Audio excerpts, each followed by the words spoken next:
Bom dia, meu nome é Dalvo. Vamos dar sequência à leitura do livro A Caminho da Luz, ditado pelo Espírito Emmanuel, psicografado por Chico Xavier. Hoje nós vamos falar do capítulo 6, a família indo-europeia, as migrações sucessivas. Se as civilizações hindu e egípcia definiram-se no mundo em breves séculos, ou mesmo não aconteceu com a civilização ariana, que ia iniciar na Europa os seus movimentos evolutivos. Somente com o escoar de muitos séculos regularizaram-se as suas migrações sucessivas através dos planaltos da Pérsia. Do Irã procederam quase todas as correntes da raça branca, que representariam mais tarde os troncos genealógicos da família indo-europeia. Conforme afirmávamos, os arianos que procuravam as novas emoções de uma terra desconhecida eram na sua maioria os espíritos revoltados com as condições do seu degredo, pouco afeitos aos mistérios religiosos que, pela força das circunstâncias, impunham uma disciplina de resignação e humildade. Não cuidaram da conservação do seu tradicionalismo na ânsia de conquistar um novo paraíso e serenarem assim as suas inquietações angustiosas. A ausência de notícias históricas. Aí reside a razão do escasso conhecimento dos historiadores acerca dos árias primitivos que lançaram os marcos da civilização europeia.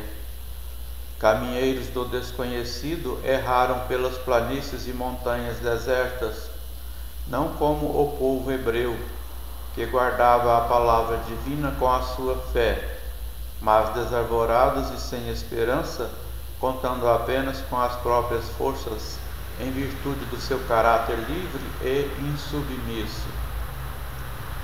Suas incursões entre as tribos selvagens da Europa datam de mais ou menos 10 milênios antes da vinda do Cristo. Não obstante a humanidade localizar-lhe a marcha apenas 4.000 anos antes do grande acontecimento da Judéia.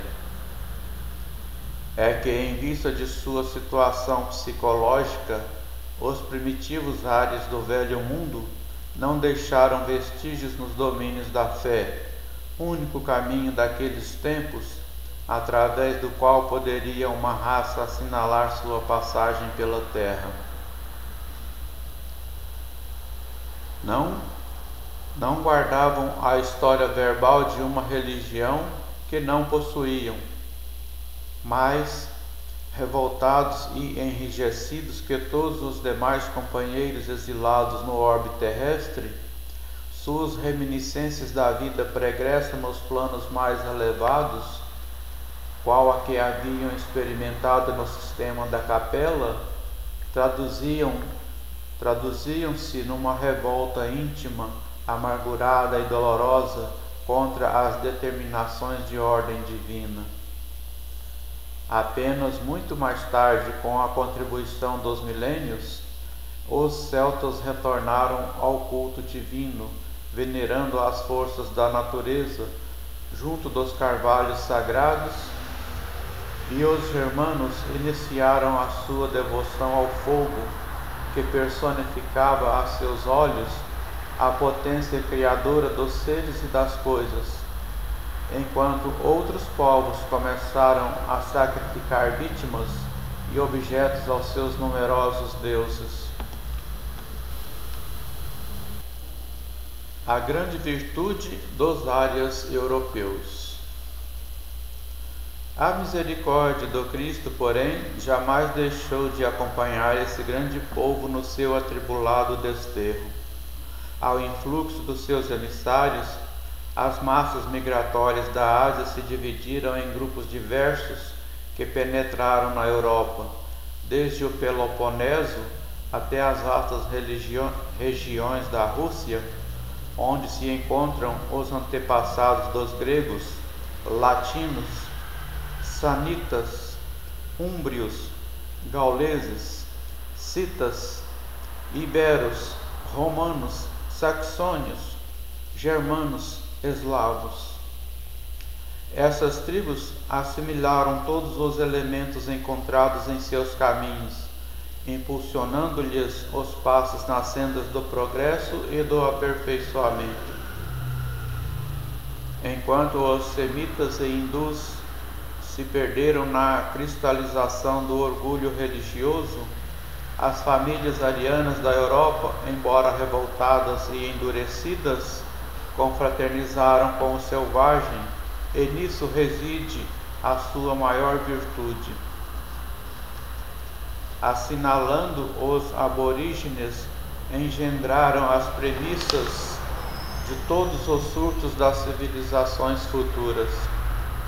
Nessa movimentação para o estabelecimento de novo habitat, organizaram as primeiras noções políticas da vida coletiva, elegendo cada tribo um chefe para a direção de sua vida em comum.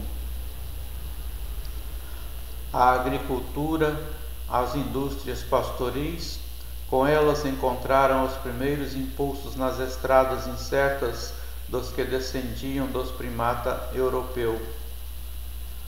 Com as organizações econômicas oriundas do trato direto com o solo, deixaram perceber a lembrança de suas lutas no antigo mundo que haviam deixado. Bastou que inaugurassem na terra o senso da propriedade para que o germe da separatividade e do ciúme, da ambição e do egoísmo lhes destruísse os esforços benfazejos. As rivalidades entre as tribos na vida comum induziram-nas aos primeiros embates fratricidas. O Mediterrâneo e o Mar do Norte.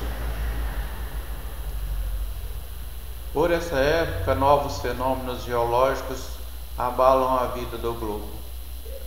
Precisava Jesus estabelecer as linhas definitivas da grande civilização, cujos primórdios se levantavam, e dessas convulsões físicas do orbe surgem renovações que definem o Mediterrâneo e o Mar do Norte, fixando-se os limites da ação daqueles núcleos de operários da evolução coletiva. O Cristo sabia valorizar a atividade da família indo-europeia, que se era a mais revoltada contra os desígnios do alto, era também a única que confraternizava com o selvagem, aperfeiçoando-lhe os caracteres raciais, sem esmorecer na ação construtiva das oficinas do porvir. Através dos milênios, aliviou-lhe os pesares do caminho sobrecarregado de lutas e dores tenazes.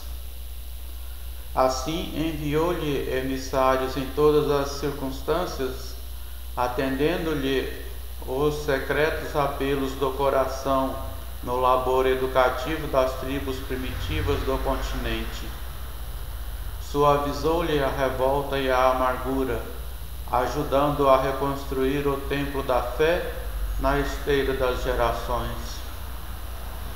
Nos bosques da Armórica, os celtas antigos levantaram os altares da crença entre as árvores sagradas da natureza. Doces revelações espirituais caem na alma desse povo místico e operoso, que muito antes dos saxões povoou as terras da Grã-Bretanha.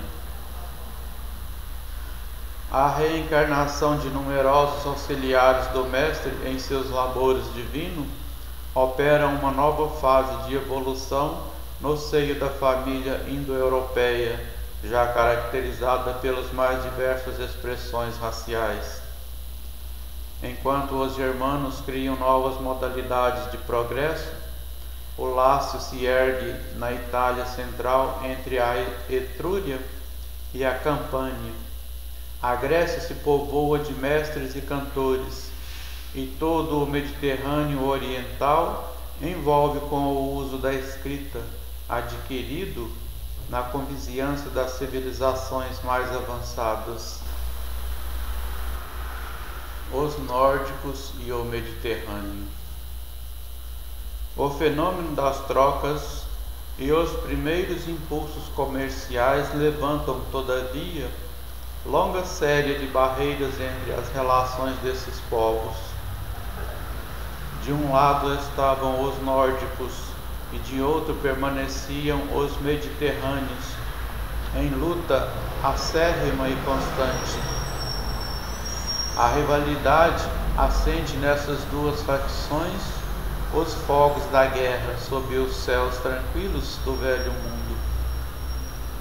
Uns e outros empunham as armas primitivas para as lutas de extermínio e destruição das hostes inimigas, e a linha divisória dos litigantes se alonga justamente no local onde hoje se traçam os limites da França e da Alemanha contemporâneas. É como se explica essa intensidade de aversão racial entre as duas nações, contadas entre as mais progressistas e operosas do planeta. Tal situação psicológica entre ambas haveria de tornar-se em fatalidade histórica, oriunda dos atritos entre o germanismo e a latinidade nas épocas primitivas. O que se não justifica, porém, é a perpetuação dessas animosidades no curso do tempo, pelo que se impõe como imperativo constante a concentração de todos os pensamentos no objetivo da fraternidade geral. Origem do racionalismo.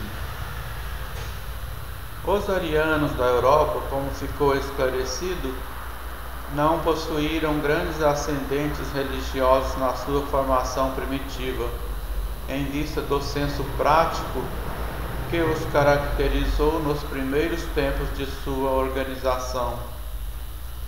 O racionalismo de suas concepções, a tendência para as ciências positivas e o amor pela hegemonia e liberdade são dessa maneira elucidados dentro da análise dos seus primórdios.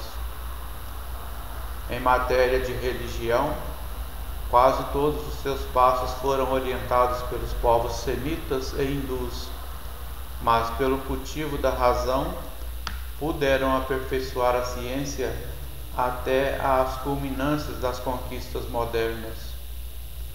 O mundo se muitas vezes perdeu com as suas inquietações e com as suas lutas renovadoras, muito lhes deve pela colaboração decidida e sincera no labor do pensamento em todas as épocas e períodos evolutivos.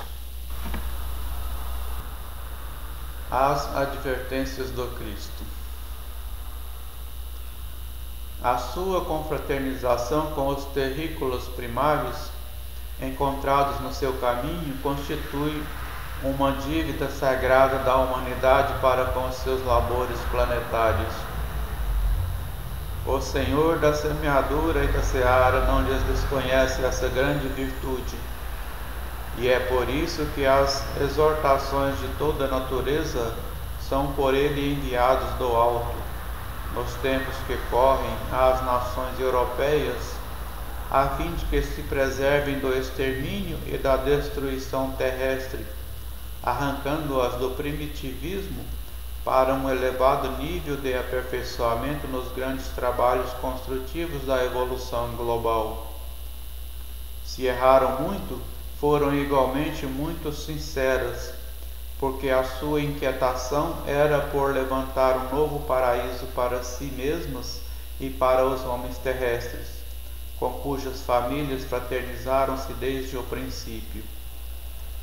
Faltaram-lhes os valores espirituais de uma perfeita base religiosa, situação essa para a qual concorreram inegavelmente na utilização do livre-arbítrio. Mas o Cristo, nas dolorosas transições deste século, há de amparar-lhes as expressões mais dignas e mais puras, espiritualmente falando, e no momento psicológico das grandes transformações, o fruto de suas atividades fecundas há de ser aproveitado como uma semente nova para a civilização do porvir.